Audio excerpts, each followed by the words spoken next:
One sec. Welcome back to the Rice and Slice Golf Show podcast. I've no idea what I say in the intro.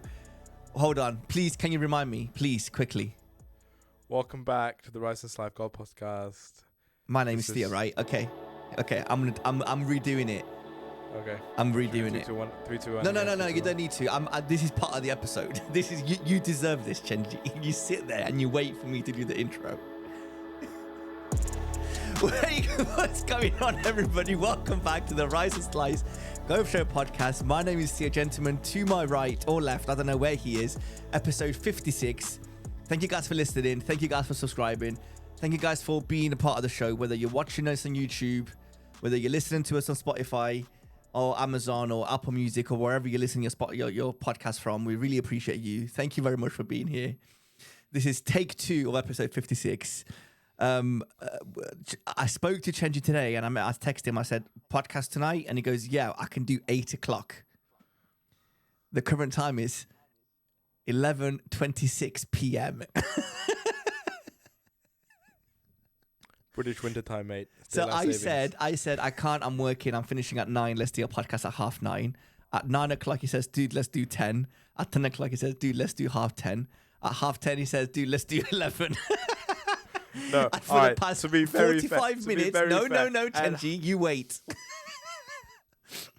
I get a message from Chenji and he says, dude, I can't find my charger. I have no battery on my phone. So for the past 45 minutes, he's been at home with random cables, 2 MacBooks, 2 phones, no battery, trying to figure out how to charge his phone. Chenji, you can chime in now. Thank you. Rant is over. Anyway, I can charge my phone. Your phone is charged? Yeah, well, it's still charging in a battery pack connected to like power source. We started the podcast earlier. This is obviously take 2. And we're thankfully we only just done the intro, and the intro was it was so good. It just rolled off the tongue. It was very good.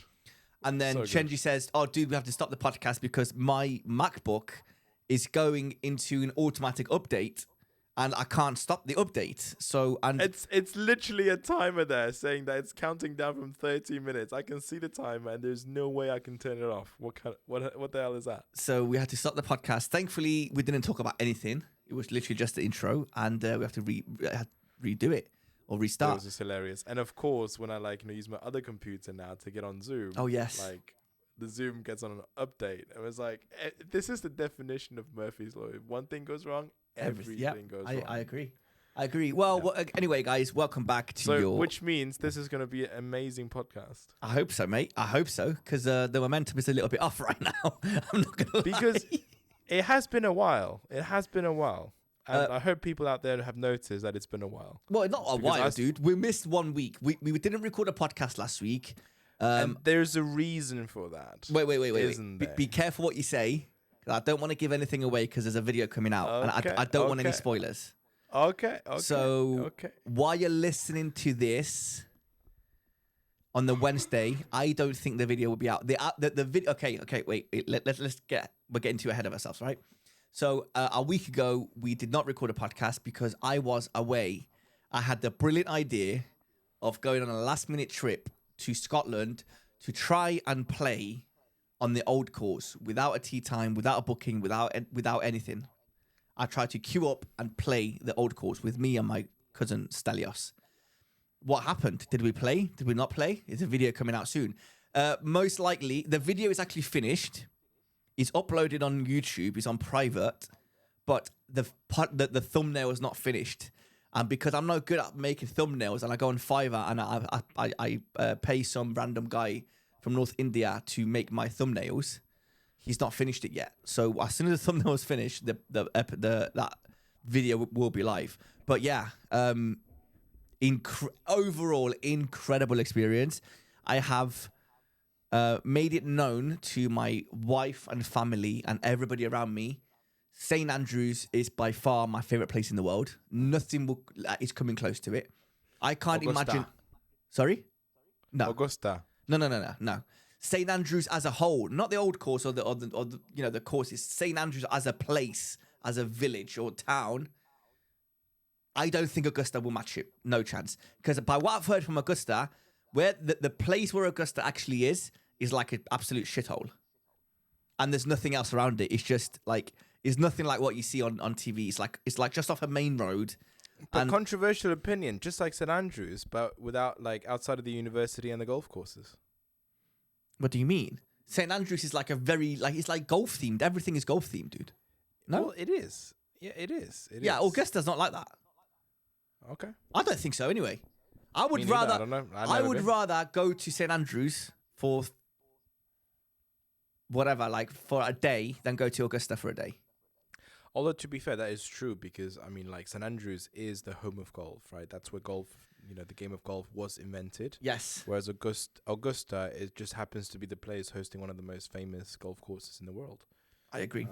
And there's nothing else around yeah.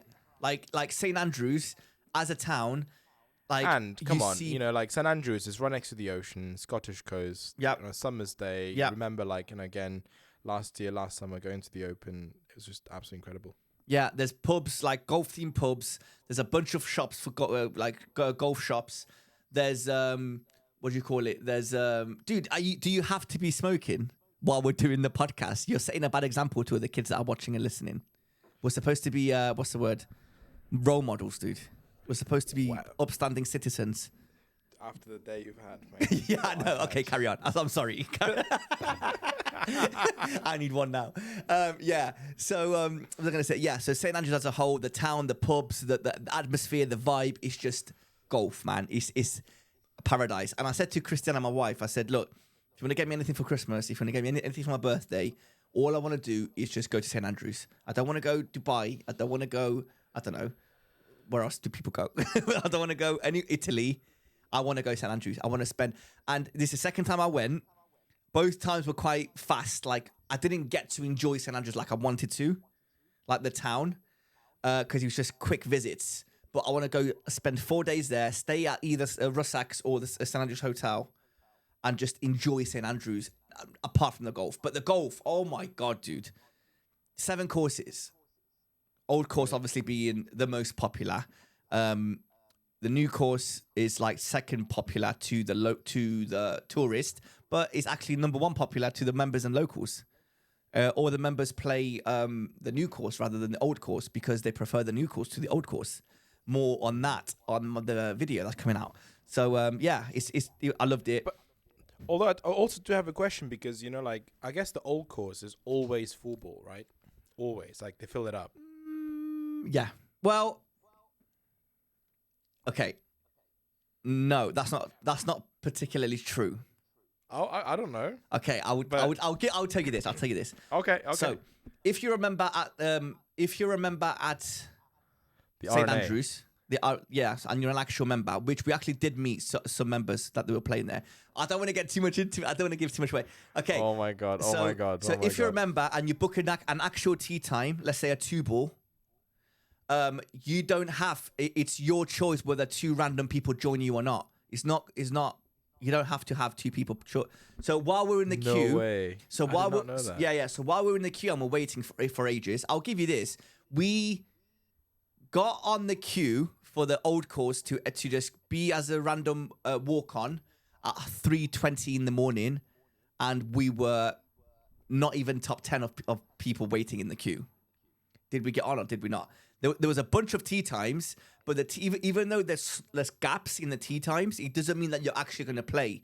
Because if the gap is from a ballot winner, then yes, you will join if it's a 2-ball that entered a ballot and they were successful, yes, you would join that 2-ball.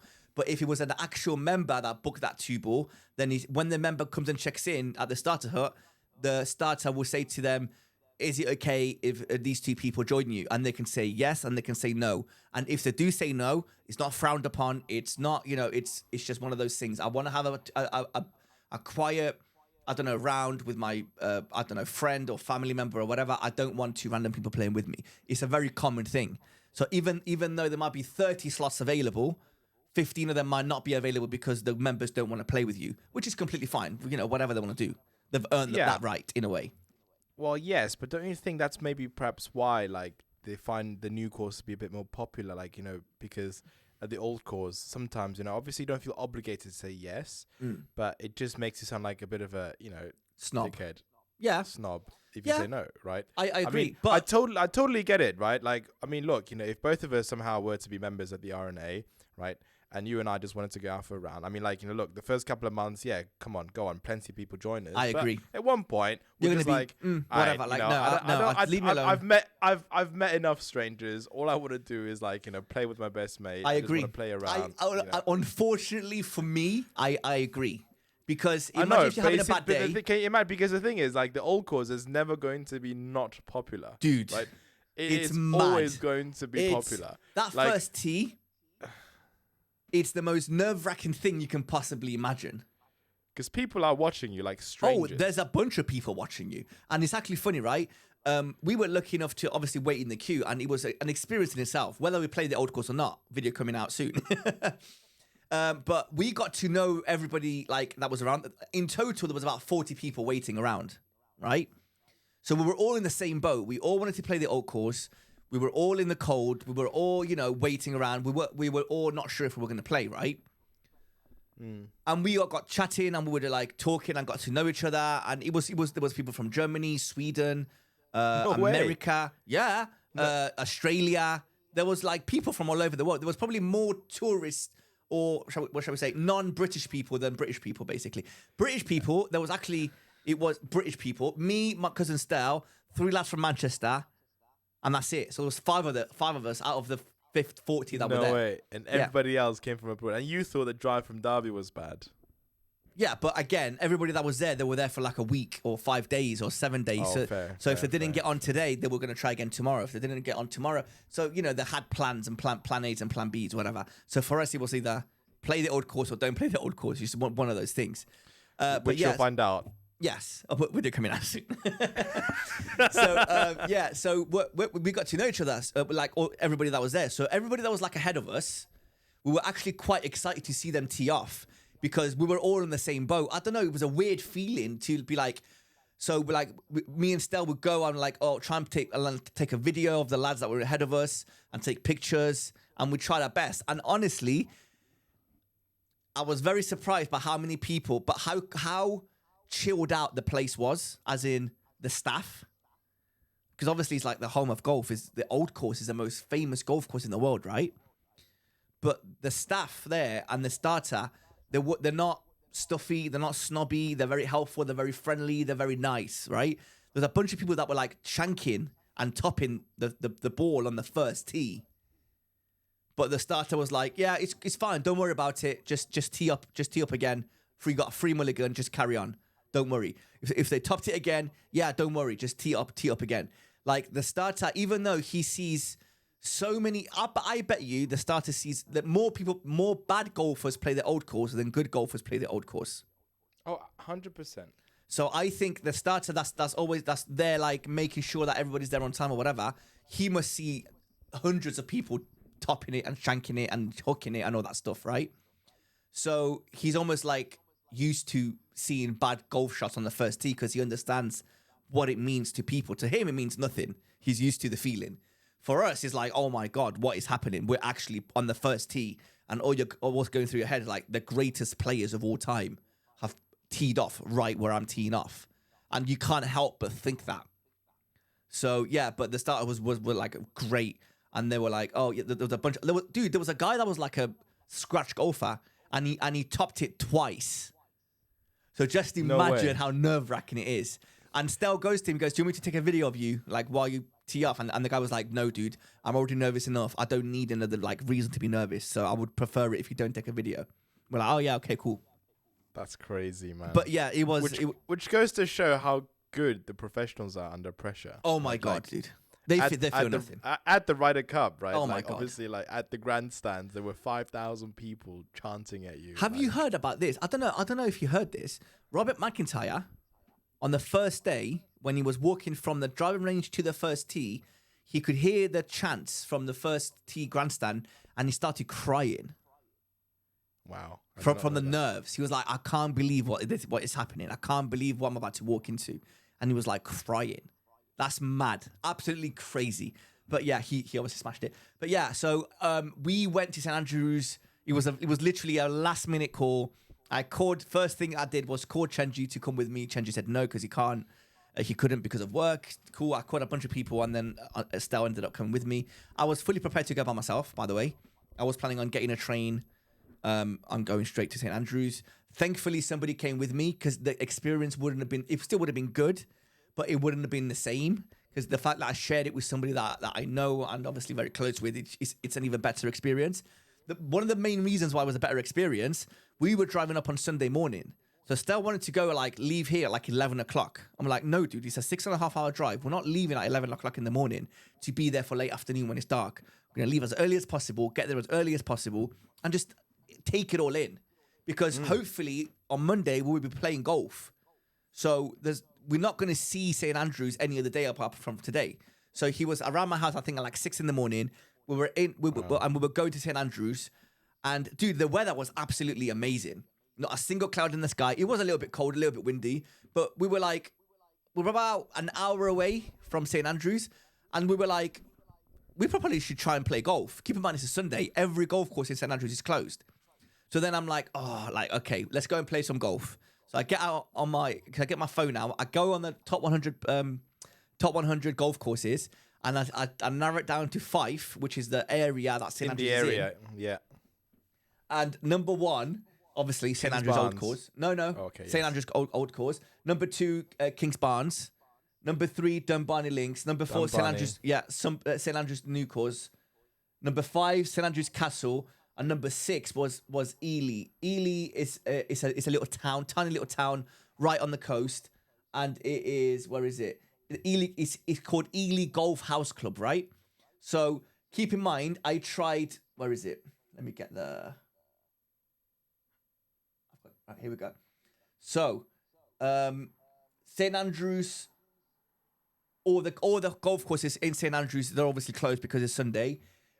First thing I did was I went on Kings Barnes website, and they had 1 tee time left for a 2-ball, which was perfect, but we couldn't use it because it would have been, by the time we got there, we would have missed a tee time. So that was out. Dunbarney Links, not a single tee time. Keep in mind that literally 2 days before, there was this massive storm that went through everywhere all over the UK. It was really bad in Scotland. Really, like everything was flooded. Flooded in Derby, wasn't it? Yeah, it was flooded in Derby. So because it was flooded, on that Sunday that we were going up, it was the first day that people could kind of get out of the house.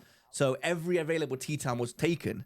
So we called this Ely Golf Club, and we're like, hey, we're looking. He goes, yeah, I have a tee time for 2:10. We're like, brilliant. Dude, it was the best £140 I've ever spent in my life. That's all right. That's my God, dude. It was the first ever links course that I played in. Proper links.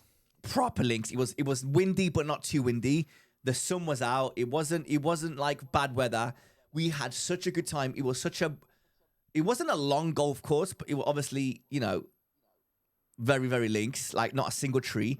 And it's funny, right? One thing that you don't think about when you're playing links golf, and it was like the first thought after I got like on the 3rd hole. If you want to go to the toilet, Chenji, what do you do? That is very true, actually. Because there's no trees. There's no trees. If I want to go for a wee, where do I go for a wee? And it's actually like That's a great question, mate. Dude, it's like you don't think about this until you're playing a links course and there's not a single tree in sight. So normally us men, we're just like, oh yeah, just get it out, pee anywhere, you're good to go. Get into the woods. There's not a single bush. Out. Dude, there's not a single bush that's like above your knee, like knee height. So you got no chance of going to the toilet anywhere. So what do you do? Nothing, that you hold it to the 18th. so now the ladies are like, now you know how the ladies feel when they play golf. Yes. But yeah, we had a great time. Isn't that what John Rahm once said? Like, if he had a choice, he would put like porta potties around the golf course because to be fair, same as professionals. Dude, what's his name? John Rahm made a thing for the Masters next year. He said, I want a porta potty on number 1, number 4, number 5. You can put it, and he knew exactly where to put it. Like, he was like, okay, there's just like 3 trees on the left of the 5th green, and there's a space to put it there. And he was like, okay, this is what I would do. and she basically wants a porta potty at like every other hole because like when you gotta go, you gotta go. I'm like, bloody hell, all right, mate. Yeah, and yeah, of course, but like it's like in a professional tournament, you can't just take a wee because there's people there, right? No like chance. they will, like all the paparazzis will come over. Oh yeah. No, I get it. There is a lot of bathrooms like scattered around, which is fair. But John Rahm's like, no, I want more. I want more. That's it. But yeah, we had a great time. The golf course was amazing. The greens were great. And we were like, we couldn't wait for to play the next day. Dude, the approach was like better than any green you've ever seen before, let alone the greens. It was good because I got to try out some new shots because I had no choice. Like, for example, if you're like, I don't know, 20 yards out, 30 yards out, I would normally try and go high. I would never try and punch or whatever. I would not high, not like a massive flop shot, but I will try and like open the club face a little bit, try and get underneath it a little bit. But for me, I'm not good enough to do that on grass like this because of how thin it is. You have no room for error, no room for mistakes. So you almost have to try different shots. So I was trying pitch and wedge, punt like little punch shots, like chip and runs, 50-degree, 9-iron, 8-iron. And you know what? I'm so glad that happened because now that the weather's so bad in Derby or anywhere, you need those shots. Those shots are very, very important. And I would never have even thought about trying them if I didn't have a choice when I was in Scotland. So I was like, brilliant. So now that's all I've been doing on Saturday when we played in the winter golf season. But yeah, I loved it. I can't wait to tell you. Well, you know what happened in St. Andrews, but obviously I don't know. I'm looking forward to the video, man. The video, listen, I'm going to be honest with you, right? The video, I had a different image of the video going in my head. The problem with me is I have, my ADHD just goes mad. So I know exactly what I want the video to look like. This is one of the reasons why we haven't really done many course videos. I know exactly what the video should look like in my head. I'm not skilled enough to do that, like with my mouse and keyboard and the thing. So I need a lot of help to do the videos that I've got in my head. So originally I started to do a different video, and then I realized that the video that I wanted to do would not come out like I wanted it to. So I scrapped that video and did a completely different one. Yeah. So this is like it's a good video. It's filled with a lot of information on like do's and don'ts with St. Andrews, tips on if you're going to wait in the queue. It's a decent video. It's a very good video, but it's not what I wanted to do originally. But yeah, we'll just put that out there. Anyway, how much is a round at St. Andrews Old Course? £250. So it's the same thing if you ballad, same thing if you join from the queue, same thing. Yes. So if you enter the ballot, members guest. Is there a members guest? I think so. I didn't get that sure far. There is. Yeah. I have a feeling, dude, that we played. Oh no, I don't. I'm gonna start. Okay. After so the last tea time, because it's winter, the last tea time is at 2:00. So from 1 till 2 is what they call dark time. So from 1 till 2, the green fee is cheaper than the original green fee. I don't know what it is, because when the guy said to us it's going to be cheap, I said, dude, I don't care if the green fee's cheaper. Just get me on the old course. I'll pay the full price. I don't care. Whether or not we got on the old course video coming out soon. Check it out. Enough clickbait now. Oh yeah. So, but Love yeah. The only way I can't wait for the videos to come out, man. Yeah, the only way it's more expensive is if you book it through an agency, and it's going to be like at least double. At least double. Yeah. At least. Yeah. I mean, it's like, some people would pay good money to go there. But seriously, like, because I think I said like many episodes ago, right? I met a guy who went to St. Andrews for like university. Oh yes. As a student, all you paid was like £200 or like £300 for a whole year. Yes. To play any time at the golf course, which is crazy. Funny you say that. If I'm not mistaken, remember how I said that members have a choice whether they allow random walk-ins to play with them. I think if you're a student and obviously you have that membership, that doesn't count for you. You have to have these people play, like random people play with you. But it makes sense. There's actually a bunch of students that were like there playing. It was pretty cool. Right. Okay. Before we move on, like imagine you and I go to university in St Andrews. I would probably How go to. often I would probably go. would we play? Every other day. Like, as long as weather permitted, you would be there every day.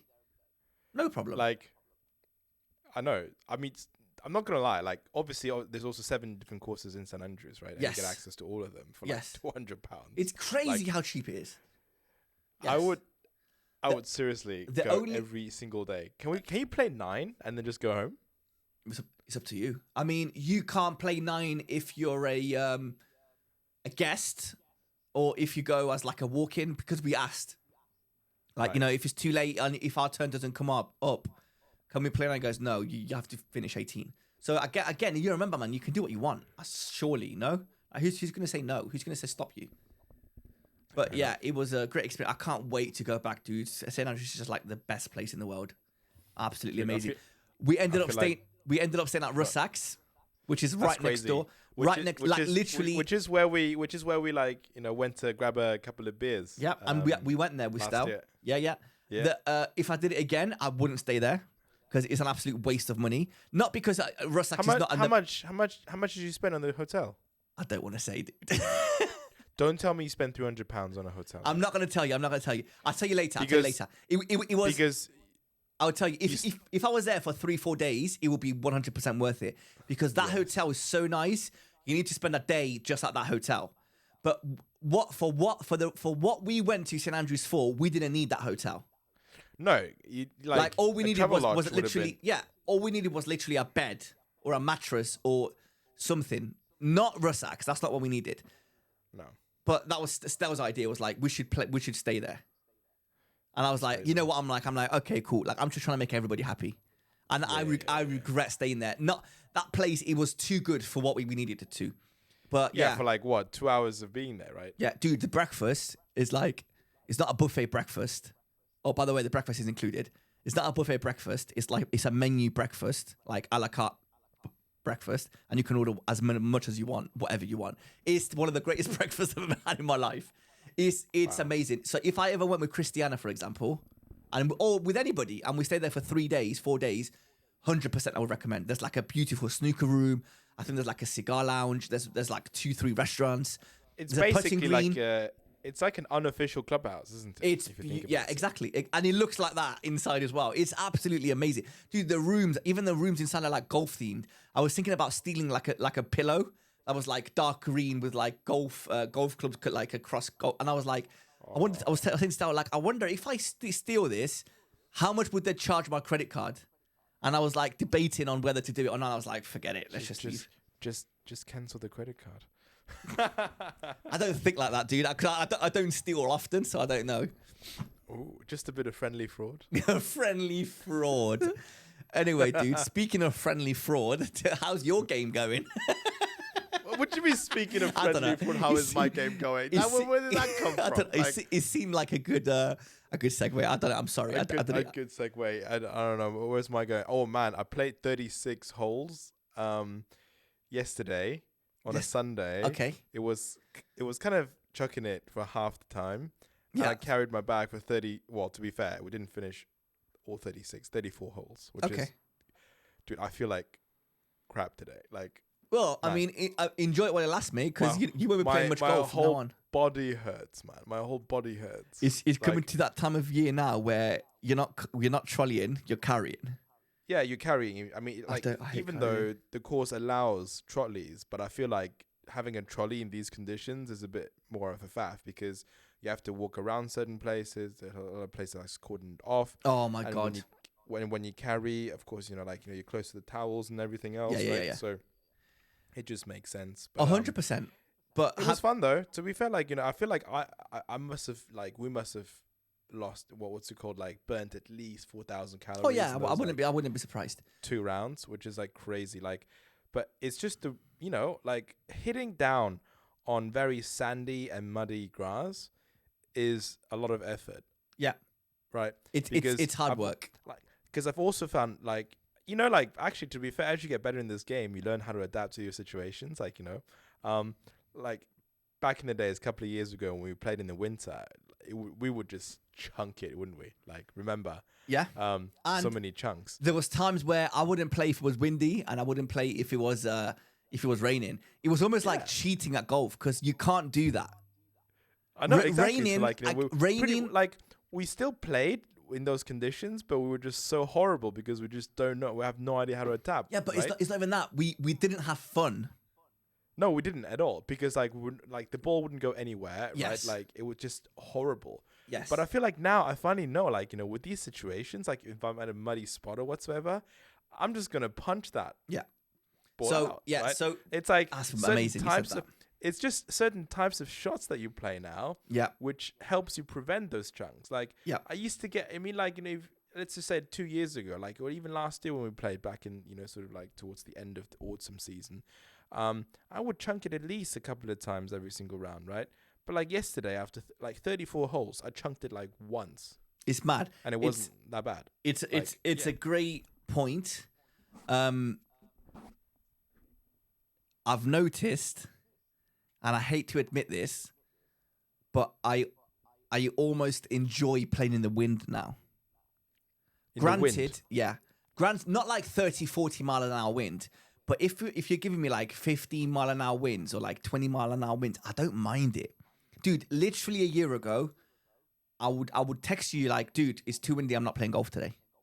Because I just couldn't be bothered for me to attempt to try and hit a ball straight and just to see that ball go right or left or, you know, balloon up or whatever. But now I'm almost learning how to play certain shots in certain types of wind. It sounds silly at my handicap because it's only 13. But I feel like, I don't know, my ball striking has gotten a lot better. Like if I want to hit a low punchy shot, I can. If I want to hit a really high shot, I can. If I want to hit a fade, I can. If I want to hit a draw, I can't. I don't know how to even begin to hit a draw. But I feel like if the wind is like coming off the right, I'm not scared of slicing the ball. So I feel more confident. Does that make sense? Yeah. And I can almost aim a little bit more left, and I can just let like the wind and the ball do its thing. It's actually quite, and it's more satisfying when you're playing in the wind and you pull off a shot that you're trying to pull off.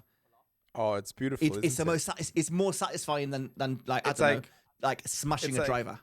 For me, because you use a lot of like brain power to process this. I agree. Imagine like, you know, you had a par 3. Yeah. You know, it's about the par 3s are always the best ones. It's about like 10 yards, say, uphill. Yes. And it's downwind. Yes. So you're just like, right, like how much do I factor in like the fact that it's an elevated green? Yes. How much like wind is there? You throw a bit of like, you know, patch of grass onto onto the air, right? And you say, right, on a normal day I would pick a 9-iron, but for today, right, I'm going to pick a 52 wedge, which is like 2 clubs below, and it still gets onto the green, and that's what makes you think. Or even the opposite. I have got this nailed. Or even the opposite, from a 9-iron going to like a 7-iron, and being confident that it's not too much club. Like you'll be fine, and still hitting it.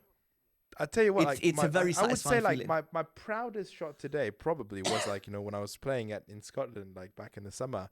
It was like Gullin, right? That was proper 40 mile an hour wind. So it was not enjoyable at all. It was not enjoyable, yeah? So it was like 130 yard par 3.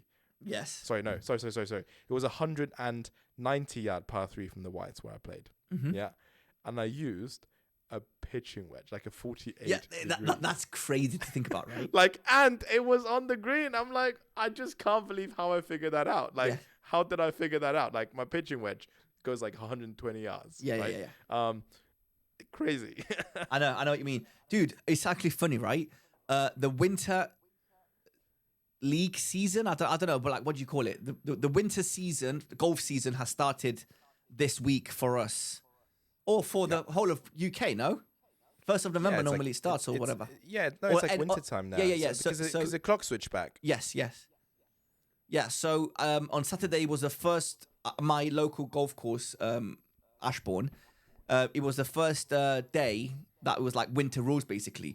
Dude, they have a rule there that I have never heard of before, and I want to see if you've ever heard of it. So basically, you play a comp. There's no white tees. It's only off the yellows. Most of them of the tees are on temp tees, whatever you call them. No problem. Cool. Yeah. No temporary greens. No problem. Cool. If you can tee up, you don't have to tee up whatever you want to do. No problem. If you're in the rough, you can pick and place. Cool. If you're on the fairway, you can use a mat, which you don't want to, or you can tee it up. Have you ever heard of that before? Yep. Yeah, Really? Yeah. Winter rules. Yeah, you can tee it up on the fairway. What's the point? Because I'm still taking out a divot. No, you don't have to necessarily take. I mean, to be fair, it's because like you lose distance, right? Sometimes. So if you're, for example, like quite far away, it's especially on like a par 5, right?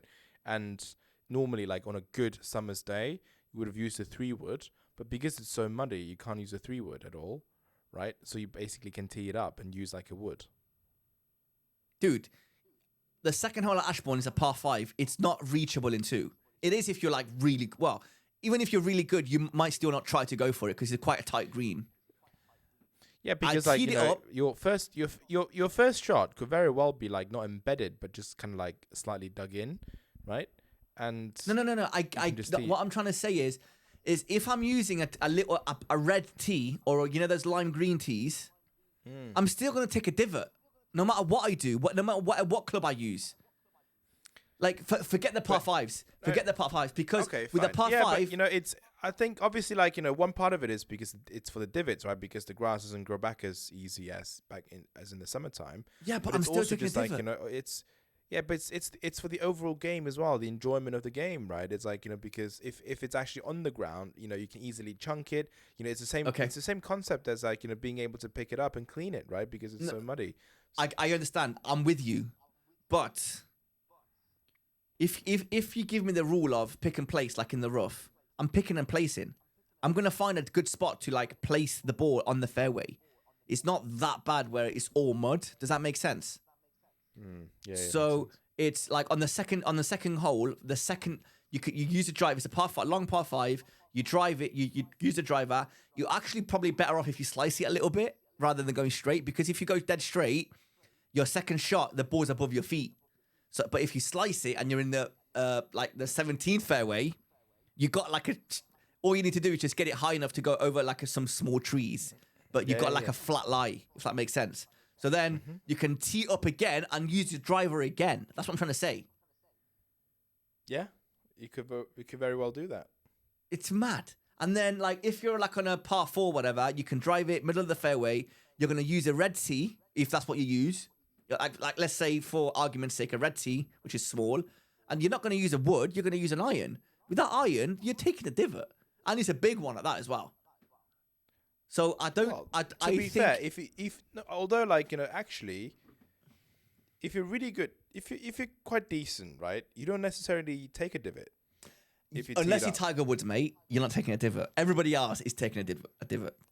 There's nothing. There's no way. I don't care what you say. The only reason you're not taking a divot is if the ground is hard. In my opinion, no. If the ground is like rock hard, like St. Andrews when we went 150th, then yes, you're not taking a divot because you physically cannot take a divot. But if it's like wet, muddy grass, you're taking a divot, dude. You're not only divots, like beaver tail divots, dude. Like 3 feet long divots. It's mad. But yeah, I've never heard of that rule. And it was quite interesting. I mean, it to be honest. But also, dude, actually, I mean, probably not really but dude, I felt a bit disgusted. I wasn't disgusted, but it was kind of gross. Like disgusted is a bit of a weird word to say.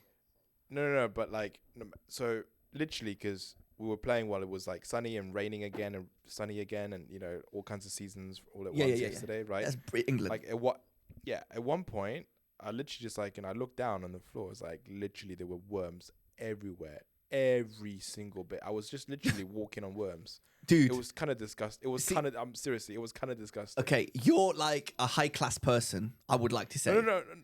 Wait. No. Wait. I get what you mean. I understand. You got disgusted by worms. We used to eat worms when I was a kid, by the way.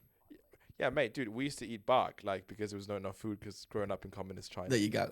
So for me, I didn't have the same experience as you, where there's worms everywhere. But I've noticed on the greens there was a lot more worms than normal. And with me, I would just pick up the worm and just chuck it. Yeah, well, yeah, that's fine. Like, I don't mind picking them up and like chucking it. But literally, like, as you're just like walking, you realize, okay, let me just look down when I'm like where I'm walking, and literally worms everywhere. That's normal though now. Everywhere, mate. everywhere. It's not like just one here, one over there. Yeah. Like you see on the greens, like you know, Yeah. there's, you know, I know some what you mean. all over the place. This was like everywhere, man. I was literally just like, I felt like I was walking on the worms. Yeah, I know what you mean. Did you happen to, speaking of bad weather and carrying versus, I don't know, using a trolley, did you happen to see the picture of me on Instagram at Russell Slice Podcast, by the way? Yeah, I did. Dude. My God. Wait, did you use a trolley or did you carry? That was a trolley, I'm wasn't it? so glad I wasn't carrying. Because if I was carrying, that fall would have been a lot worse and it would have hurt a lot more. Oh my God. Was it like going down a hill? Dude, it was the smallest little hill. Like, it wasn't even a hill. It was just a bit, it was literally 3 feet. Like, the elevation wasn't much at all. It was like this much, right? Wait, I'm going to turn to you. It was like this much. It wasn't a lot. Yeah. But it was very slippy, very muddy. And I was wearing like the shoes. I have like, you know, those like plastic spikes.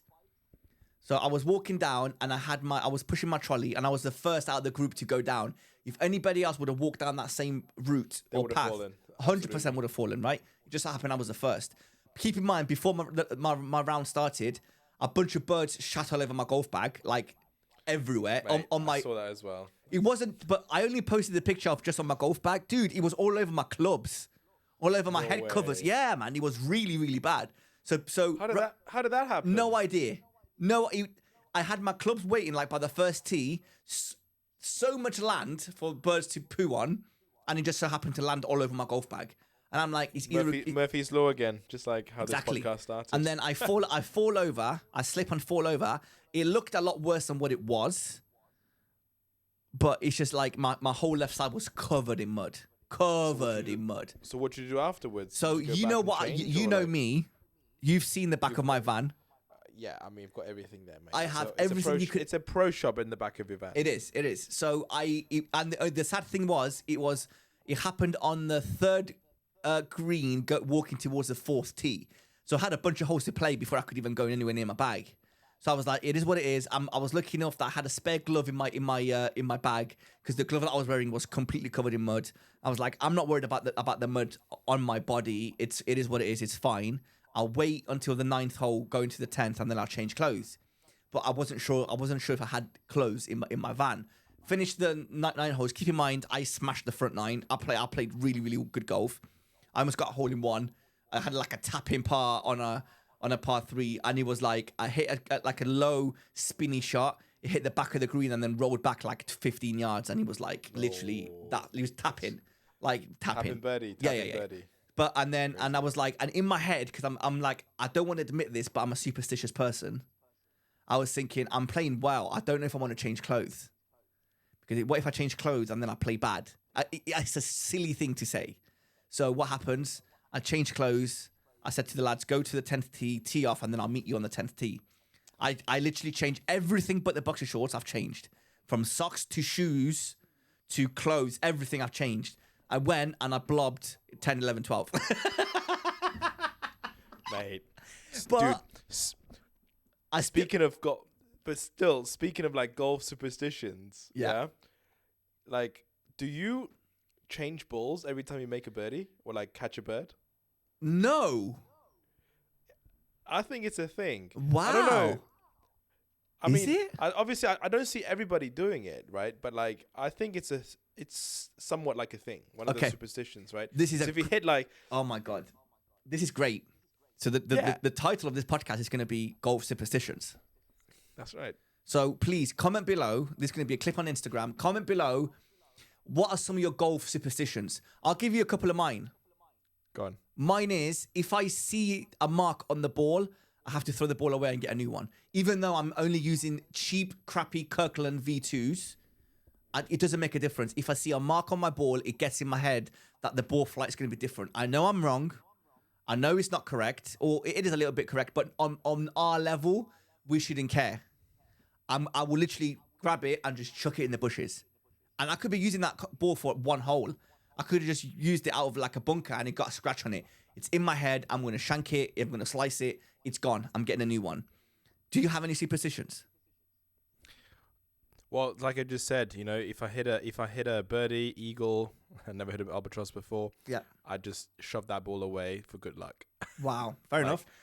I'll play it again, like the following round or something. But like for the next couple of holes, I'm not touching that ball. I like it. Another superstition that I have, because I don't want to lose. I don't want to lose a ball that's just made a birdie. Right?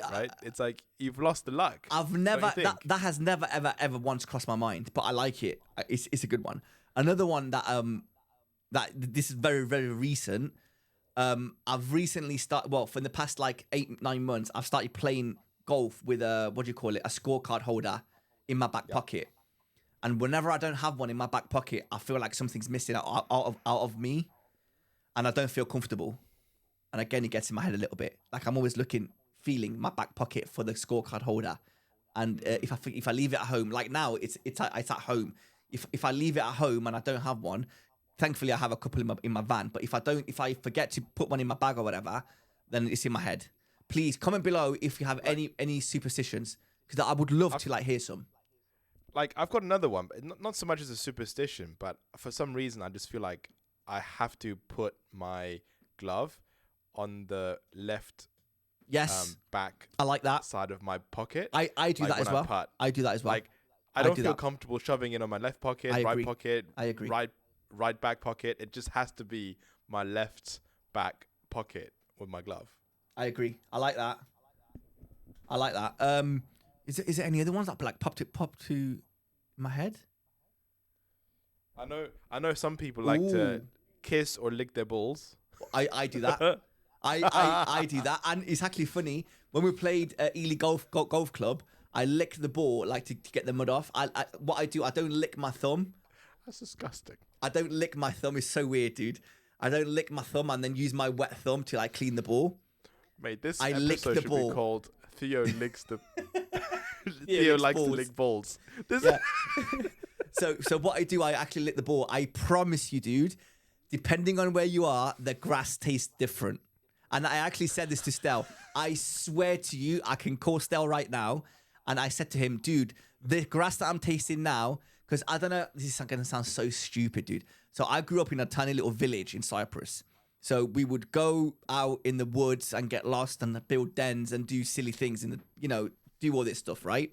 But there would be this plant that it was edible, and we would eat this plant.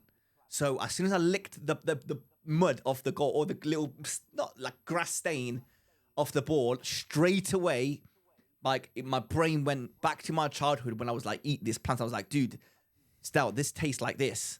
And he was like, oh my God, you're actually kind of right. So it's weird, but I've noticed that the better golf courses you're at, the nicer the grass tastes. Oh my God. I can't believe you, mate. I can't believe it. Yeah, it's mad. Yeah, I forgot what we were talking about. I mean, I'm pretty sure we got more. There's so many out there, isn't there? So. Oh, dude, there's loads. I would love for people to kind of let us know about all the silly. Oh, do you know what I do as well? Yeah. Whenever I start playing golf, I have one ball obviously in my right pocket, two plastic pink tees or wooden pink tees, and two red tees. Okay. Always, and then I have my ball, my divot tool. My divot tool that I have to use has to have that magnetic ball marker. So, oh my God, it's made a mess. So here's an example, right? So this is the one that Chenji got me, the Europe one. So this one is a great tool, but there's no like ball marker like this one that comes off. And chances are this is even nicer than this, but I will use this on the course because it has a little magnetic ball marker. It's just little things like that kind of get in my head. But yeah, it's pretty cool. Here is something. Here's an idea. It's not superstition, but this is pure cheating. It's when I mentioned kissing the ball. Yes. If you put some chapstick on your lips and then you kiss the ball, and then you position where you kiss the ball, like next to in front of your driver, you're gonna hit it straighter. Well, rather than kiss the ball, there's another way that you can cheat. Many people know this.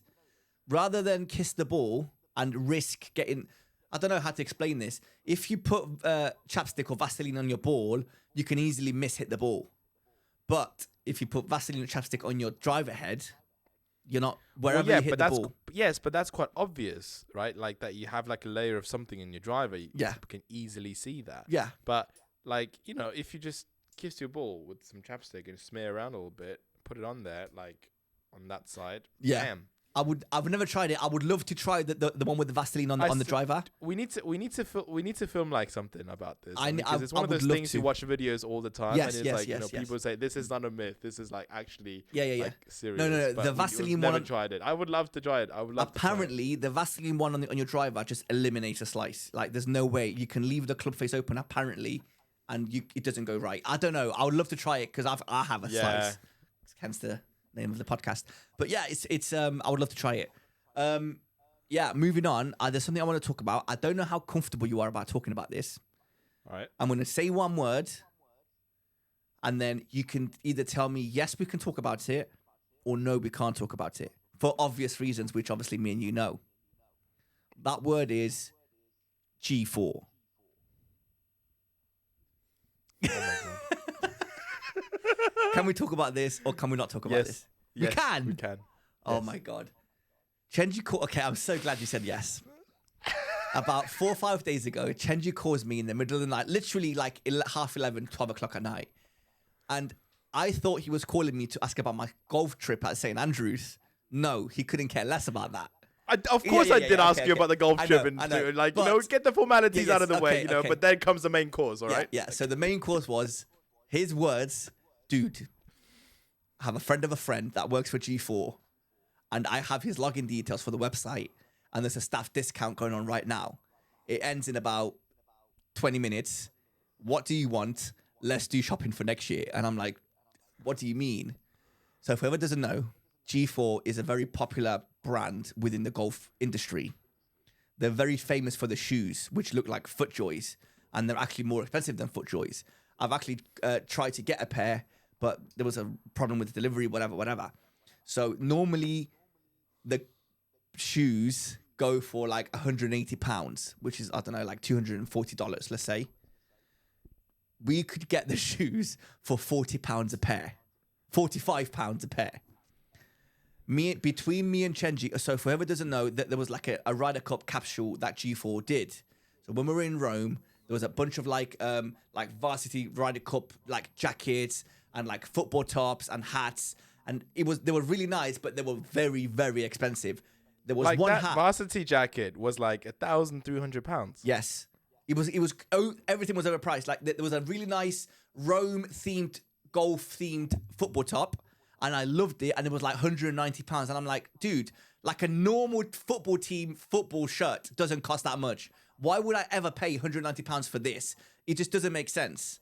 There was a hat that Chenji really liked, and it was like €120. €120 for like a Ryder Cup hat, which is ridiculous. It doesn't make sense. So we have this login. We go in. I got the T-shirt, the football shirt, for £30. Was it £30 from 190? Chenji got the hat for like £20. I got like 2 or 3 pairs of shoes, £45 each. Overall, between me and Chenji, we spent £300. 400? Was it 400? 400 in the end. We spent £400, and at the bottom it said discount £900. Mate, no, the discount was 1,200. Oh my God, that is absolutely crazy. The So only basically, issue it was is, like a £1,600 shop that we like turned out to be like £400. between me and Chenji, absolutely crazy. Absolutely The only issue is, before the podcast, I said to Chenji, dude, like, have you received the stuff yet? And what did you say? Pending. It's still pending. And because I tell you what, because obviously like that friend of a friend of a friend of a friend of a friend, just keeping the distance. Yeah, I get it. That's fine.